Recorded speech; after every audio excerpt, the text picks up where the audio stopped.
Okay, ito naman, second problem.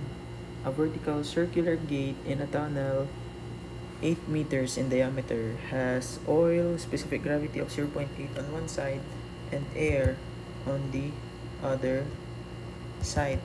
Ano ba yan? Ayan. Okay. Okay, tuloy ko muna. If oil is 12 meters above the invert, so ano ba yung ibig sabihin ng invert? Ang ibig sabihin lang yan is bottom or parang flooring. Yun ang ibig sabihin ng invert. And the air pressure is 40 kPa. Where will a single support be located? So meron naman ditong sinabing clue. Sabi dito above. Ayan above the invert of the tunnel. Ibig sabihin, above the flooring to hold the gate in position. Ayan, okay. Sige. Proceed tayo. Isulat muna natin yung ating pagkaintindi sa problem or yung figure niya. So, sabi, meron daw circular gate. So, walang sinabi na angle of inclination. May sinabi ba? Yun, may sinabi pala vertical. So, vertical lang siya. Ibig sabihin, straight lang. So, pag sinulat natin yung gate na yan, nakaganyan lang siya. Pero in reality, ang itsura niya is bilog kasi circular nga di ba? Ayan. So, ganyan yung itsura talaga ng ating gate. Tapos sabi, 8 meters daw yung kanyang diameter. So, ito daw ay 8 meters. Tapos, may oil daw siya sa one side. So, pwede nating sabihin na palitan ko ng kulay para green na lang. Ayan. So, meron daw oil sa isang side. So, kung ito yung isang side na yon, ayan, ganyan. Ayan. Tapos, 12 meters daw yung oil. Ayan. 12 meters. Okay, so pwede naman ito magkabaliktaran. Halimbawa, itong gate, nilipat nyo dito sa kabila. Okay, parang ganito 12 meters. Ayan. Pwede namang ding, ang pagka-drawing nyo is ganito. Ayan. Ayan. Pwede din namang ganyan. Tapos dito yung oil nyo. Ayan. Kung baga dyan, kunwari yung oil nyo na 12 meters. Ayan. Pwede din naman yan. So, depende na lang sa inyo kung paano nyo ito-drawing yun, figure. Ayan. So, pero ito na lang yung akin. So, ulat ko na lang siya as ganito. Okay. So, basahin natin yung next na sinabi. Sabi ay meron daw air pressure na 40 kPa. So, yung 40 kPa na yan, nandun sa other side. So, ibig sabihin, dito siya.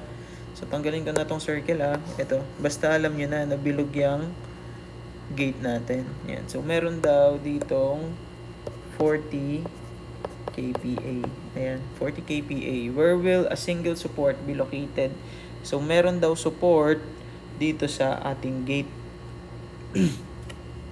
na mag-stabilize or gagawin ng equilibrium para hindi mag-ikot-ikot itong gate natin, hindi gaganyan or other way around na gaganon.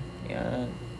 Kung baga parang hindi siya mag-rotate, parang hindi siya mag-rotate. Para ba natin mararepresent yan? Parang ganyan. Kung hindi siya gaganyan or hindi siya gaganon dapat. So, dapat equilibrium. Mag-assume lang muna tayo ng position. Okay, so let's say na nandito siya sa lower. Yan, dyan. Nandito siya sa lower half. Yan. Ang support natin dyan ay hinge. Yan, hinge. Okay, tapos sabi, 8 meters daw yung diameter. So, ito daw ay 8 meters. So, kung 8 meters yan, ito ay 4 meters. Tama ba? Ano lang yun? 8 12 minus 8. So, pag mahanapin natin yung centroid, itong ating plane surface or ng ating circle, dito lang yun sa center, di ba?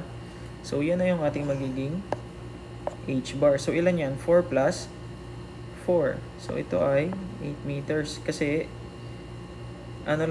hahatiin mo lang yung circle para mahanap ang center of gravity. Ayan. Tapos, pwede mo nang hanapin yung hydrostatic force dito sa kabilang side, dito sa side ng oil. Yan. So, paano mo yun hanapin? Dahil homogeneous lang naman yan at walang ibang liquid na involved, oil lang, pwede mong gamitin yung gamma H bar A. Ayan. So, yung gamma natin is gamma ng oil, which is gamma of water times the Sg of oil times H bar na yung H bar natin equal lang sa 8 meters. Kasi ito yon. Yan o, papuntang center of gravity from the liquid surface. Tapos, area is area nung mismong plane surface natin. Ay, ano ba yan? Circle yan, di ba? Ito, pag nilagay natin yan, circle. So, ang diameter niya daw ay 8 meters. So, ang area ng circle is, 5, pwedeng R or D, kayo nang bahala. Gamitin ko na lang R para 4 meters squared. 5R squared. Yan ang area. Tapos, substitute na lang ng values nito. Ito ay 9.81. Tapos, ang SG naman ng oil is given naman dito sa problem, which is 0.8. Ayan doon. 0.8. Yan. I-calculate na lang natin. F oil is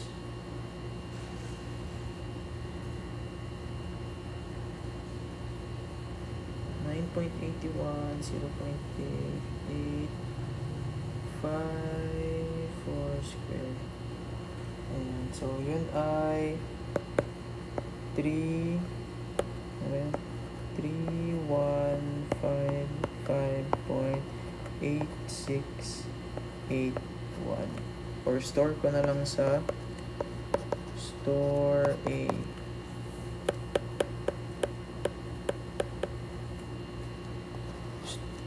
Ano ba yan? Store at A. Shift store A. Ayan. Tapos, next, hanapin naman natin yung kanyang eccentricity. Kasi, hindi naman dyan located yung ating force, diba? Hindi naman dito yung force natin sa center of gravity. Kung ito yung center of gravity, hindi naman dyan located yung ating force. Saan ba located ang ating force? Yun ay nandito sa eccentricity. Yan. Nandyan located yung ating force. So, ito is E. Yan. Hanapin natin yung eccentricity. So, E is equal to, ano nga ulit? Ang formula ng E natin is IG over A Y bar or gamma IG sin theta over F. Yan. So, meron ka na ring F. Pwede mong gamitin ito. Pwede din naman ito. Ayan. So, ikaw na bahala kung anong gagamitin mo. So, dito na lang para medyo mas maiksi. So, E is equal to, ang IG natin dyan is, IG, kung yan ay circle, so, ang kanyang moment of inertia is, yung kaninang sinulat natin dito, meron tayo dito, for circle, phi r raised to 4 all over 4. Yun na lang gamitin natin. Phi r raised to 4 all over 4. All over the area na phi r squared times the h bar. Ang h bar natin, dahil vertical lang yan, equal lang siya sa, kung ito yung h bar Same lang na lang yan sa y bar. Yan. So, equal lang sila na 8. So, e natin ngayon, i-calculate ko lang, shift 5, 4 is to 4, all over 4, all over 5, 4 squared, 8. So, equal lang yan sa 1/2. Okay, so bakit ba natin kinuha ulit yung eccentricity? Or ilagay mo na 0.5 meters. Bakit ba natin kinuha ulit yung eccentricity? Kasi mag-moment tayo mamaya para makuha yung equilibrium ng ating forces para hindi nga siya mag-flip, para hindi gumanon o hindi gumanon. Ayan. So, meron pa tayo isa ditong force na makukuha, which is yung dito sa other side ng ating gate, which is yung galing naman sa air. So, given ang pressure, paano naman natin kukunin yan ang kanyang force? Anong ulit? Force is equal to pressure times the area. So, given na yung pressure, ayan o. So, magiging ano na lang yan. Pressure is equal to force over the area. Ay, hindi. Given na nga yung ano. Given na nga yung force na, yung pressure natin. Yung force ang hinahanap. Okay. Ito na lang. Idiretso na natin dito. So, yung pressure natin ay 40 kPa.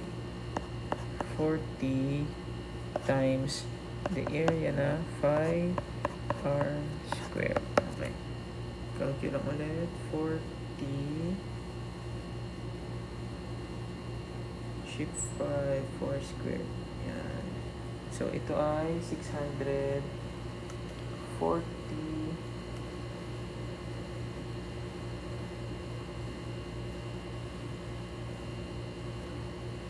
645. Ayan. Yan na. Meron na tayong isa pang force. Lagyan natin ng unit. Kn. Saan yan? Ito din. Kn. Okay. Tapos, ano nang next na gagawin natin dyan? So, hahanapin muna natin yung iba pang distances. So, ito, meron pa tayo ditong isang distance. Meron pa tayo ditong isang distance. Hahanapin na lang natin yan. Yung mga yan.